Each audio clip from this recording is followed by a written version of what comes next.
जी राहुल गांधी कह रहे हैं कि इसमें आपको सावधानी बरतनी पड़ेगी। ऐसा ना हो कि गरीब लोग जिनके पास स्मार्टफोन नहीं है, जिनको आता नहीं है, कैसे लिंक करेंगे?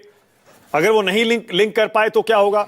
वंचित तो नहीं रह जाएंगे अपना वोट देने से वो? रावत जी देखिए, ये तो हमेशा इलेक्शन कमीशन का प्रयास रहता है कि पूरी तरह से सुरक्षित व्यवस्थाएं हों, जिससे किसी भी वोटर का अधिकार जो है वो खत्म ना हो पाए और वो वोट डालने से कभी भी वंचित ना हो पाए। अभी ये जो प्रक्रिया है इसकी काफ़ी कुछ हिस्ट्री आपने अच्छी तरह से बता दी, उसके लिए बहुत बहुत धन्यवाद। कि 2015 में भी हुआ और प्राइवेसी के इशू पर सुप्रीम कोर्ट ने जब स्टे किया तो उस समय इलेक्शन कमीशन ने भी रोक दिया था, 30 करोड़ के लगभग हो चुके थे। और अभी भी ये सब चीज़ें इसलिए हो रही हैं कि कई बार बहुत से पोलिंग एजेंट्स पहचानने में असमर्थ हो जाते हैं, तो आइडेंटिटी एस्टेब्लिश करने के लिए इससे अच्छा कोई माध्यम नहीं है। आधार कार्ड जो है वो सिटीजनशिप का प्रमाण नहीं है, ये दोनों चीज़ें आपने स्पष्ट की हैं। तो ये सब स्पष्ट होने पर किसी भी हालत में किसी भी पॉलिटिकल पार्टी या किसी भी कैंडिडेट को ये संदेह नहीं होना चाहिए कि इस व्यवस्था से कोई भी वोटर अपना वोट डालने से वंचित होगा या होने की संभावना बनेगी।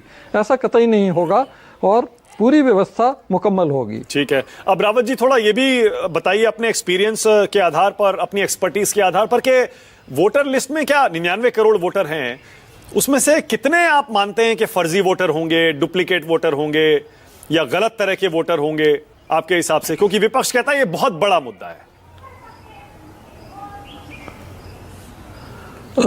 ये एक बिल्कुल भी मुद्दा नहीं है।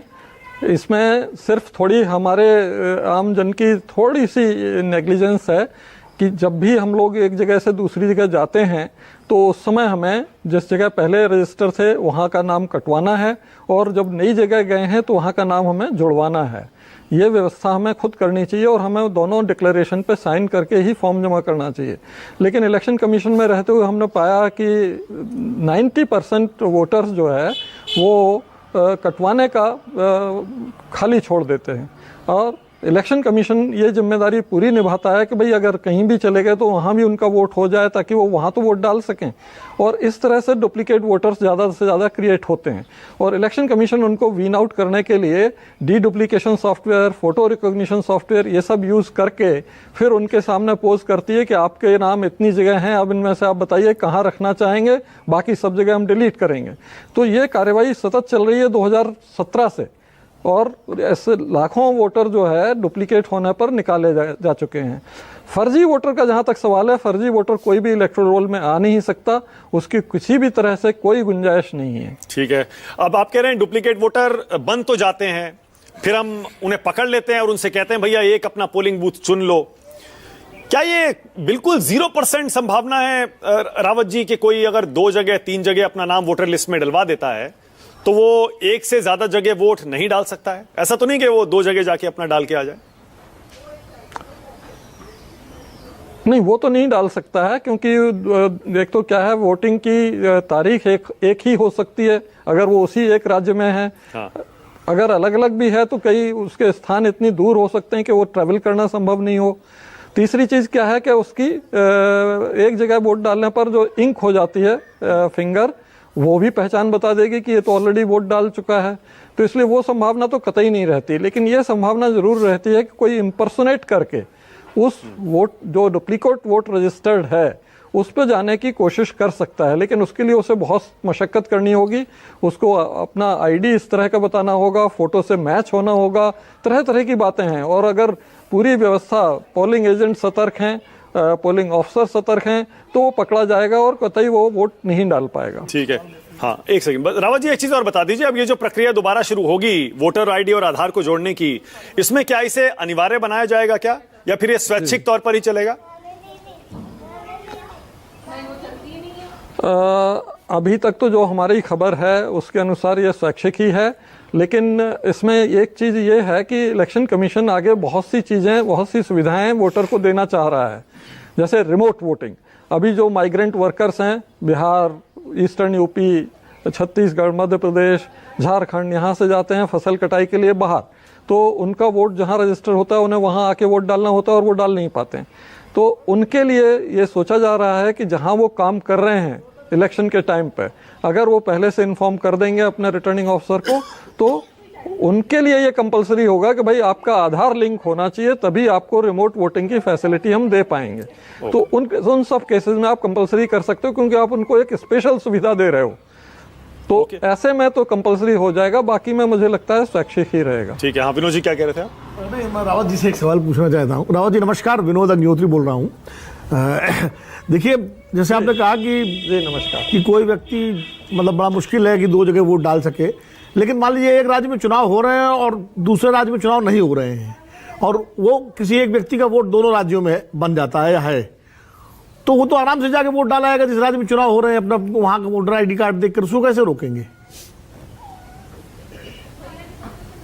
नहीं, बिल्कुल डाला आएगा, उसमें कोई दिक्कत भी नहीं, क्योंकि वो वोटर है वहां पे। नहीं, लेकिन वो दूसरी जगह भी डाल सकता है बाद में चुनाव हो। हाँ, बिल्कुल सही है। दूसरी जगह जब बाद में चुनाव होगा तो उसमें रोकना मुश्किल है, क्योंकि वो दोनों जगह रजिस्टर्ड है। लेकिन इलेक्शन कमीशन के जो ये डुप्लीकेशन सॉफ्टवेयर वगैरह से जांच जो हर समरी रिवीजन में होती है, उसमें ऐसा संभव नहीं है कि 1 साल से ज्यादा का वो बना रहे। तो 1 साल के अंदर जो डुप्लीकेट होते हैं उन्हें पकड़ने में हो सकता है थोड़ा दिक्कत हो रही हो, लेकिन 1 साल पहले का अगर डुप्लीकेट है तो वो पकड़ा जाएगा और उसको हटा दिया जाएगा। ठीक है। अब रावत जी, क्योंकि आलोक शर्मा बैठे हैं कांग्रेस पार्टी की तरफ से, अब राहुल गांधी ने अपनी चिट्ठी में जो लिखा अपने संदेश में, वो कह रहे हैं कि ये तो ठीक है, लेकिन वो जो महाराष्ट्र में लोकसभा और विधानसभा चुनाव में वोटर बढ़ गए, इस बार 40 लाख बढ़ गए, उस पर ध्यान देना चाहिए कि कहां से ये वोटर इतने सारे अचानक बढ़ गए। आपका इसमें क्या राय है इसमें कि इतने सारे कैसे बढ़ जाते हैं, या ये आम बात है, कॉमन है ये? रावत जी नहीं, देखिए, आम बात नहीं थी, लेकिन अब आम हो गई है।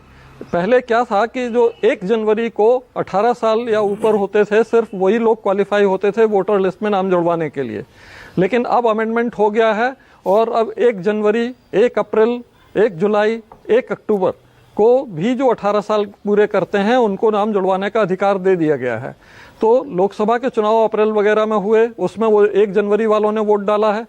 1 अप्रैल, 1 जुलाई, 1 अक्टूबर वाले जो 18 साल के हुए उनने नाम जुड़वाया, क्योंकि चुनाव आ रहा है विधानसभा का, और उनने भारी संख्या में नाम जुड़वाया, अपना एप्लीकेशन दिए, तो उनके सारे नाम जुड़े, और इस तरह से लोकसभा और विधानसभा चुनाव के बीच काफी नाम जुड़ गए। वो पूरी तरह से जायज है और उनका अधिकार है। नहीं, ठीक है, बिल्कुल सही है। तो फिर जैसे कांग्रेस पार्टी मांग कर रही है कि वो सारा का सारा इलेक्टोरल रोल का जो डेटा है वो सार्वजनिक क्यों नहीं कर देता इलेक्शन कमीशन? उसे छुपाना जरूरी क्यों है? वो पूरा सार्वजनिक होता है, वो सार्वजनिक होता है। सारी पॉलिटिकल पार्टीज को उसके 4-4 प्रिंटेड कॉपी दी जाती हैं। इससे ज्यादा और क्या सार्वजनिक होगा? आप हर वोटर चेक कर सकता है नेशनल वोटर सर्विस पोर्टल पे कि उसका नाम कहाँ है, क्या है, सब चीज पब्लिक डोमेन में है। नहीं, वो कह रहे हैं कि लोकसभा विधानसभा चुनाव में जो फर्क आ रहा है उसको साबित करने के लिए या प्रूव करने के लिए, सही है गलत है ये दिखाने के लिए, पूरा डेटा वोटिंग का चुनाव आयोग को देना चाहिए। मैं कहीं पढ़ रहा था, ऐसा लिखा है कि शायद कानून में इजाजत नहीं है कि आप नाम उजागर करें वोटर का, इसीलिए शायद इलेक्शन कमीशन नहीं दे रहा है पूरा डेटा।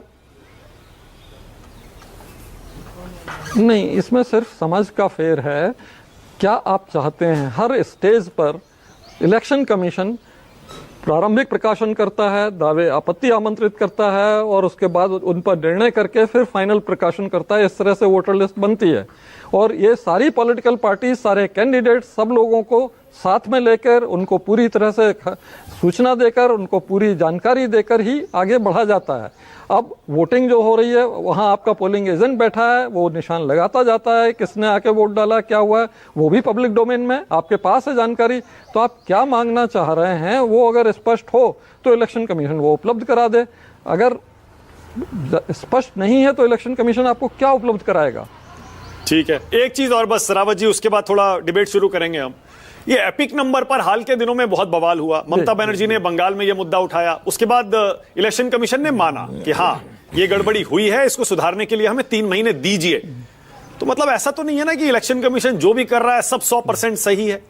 आज जमाना इतनी तेजी से बढ़ रहा है, कहीं तो लूप होल्स तो है ना रावत जी? देखिए, ये लूप होल नहीं कहलाएगा।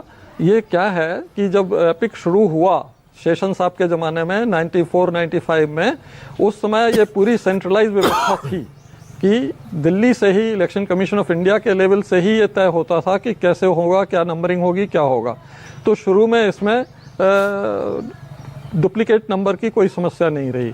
बीच में जब काम बढ़ता गया तो ये तय हुआ कि भाई इसे डिसेंट्रलाइज कर दीजिए, स्टेट का अलग अलग कर दीजिए। तो स्टेट का अलग अलग हुआ, उसमें हर स्टेट ने अपनी अपनी नंबरिंग की। उन्होंने इलेक्शन कमीशन के निर्देश मानने की पूरी कोशिश की, लेकिन हर तरह से परफेक्टली वो हो जाए ये संभव नहीं होता। तो बहुत से स्टेट्स के दूसरे जगह से डुप्लीकेट नंबर हो गए एपिक के, लेकिन उससे कोई फर्क इसलिए नहीं पड़ा क्योंकि एपिक आपको अधिकृत नहीं करता वोट डालने के लिए। एपिक सिर्फ आपका आइडेंटिटी डॉक्यूमेंट है कि आप वहां के वोटर हो, जब तक आपका नाम वोटर लिस्ट में नहीं है।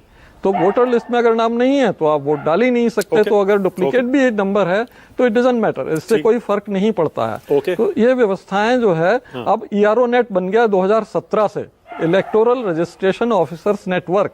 सारा पूरे देश का डेटा एक प्लेटफॉर्म पे आ गया है और उसमें अब किसी भी तरह की डुप्लीकेशन की दिक्कत नहीं है, हो ही नहीं सकता। Okay, all right, number duplicate हो ही नहीं सकता। तो इलेक्शन कमीशन को सिर्फ ये स्पष्ट करना है। ठीक है।